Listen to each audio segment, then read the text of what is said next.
Good morning. সুমনস রান্নাবান্নায় সবাইকে স্বাগত। নমস্কার। আজকে আমি আপনাদের সাথে কই মাছের ঝোল সিম্পলভাবে শেয়ার করব, যেটা খুব সিম্পলভাবে বানানো হয়, কোনো ঝামেলা নেই, কোনো মশলা বেশিও লাগে না।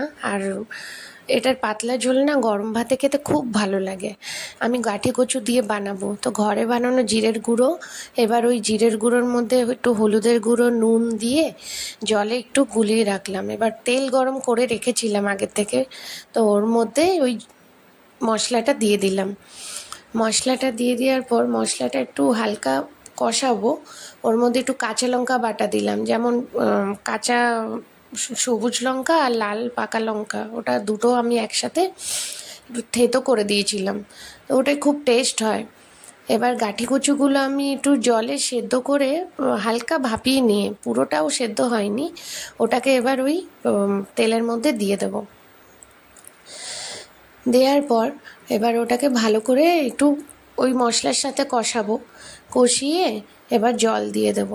আমি কই মাছগুলোকে আগেই ধুয়ে ওর মধ্যে নুন হলুদ মাখিয়ে এবার তেলের মধ্যে ভেজে রেখে দিয়েছিলাম। এবার একটু আমি উষ্ণ জল দিলাম। আপনারাও উষ্ণ জল দেবেন, তরকারিতে খুব টেস্ট হয়, মাছের ঝোল হোক মাংসের ঝোল হোক। আর এই জলটা একটু ফুটে উঠলে আমি মাছ দিয়ে দেবো।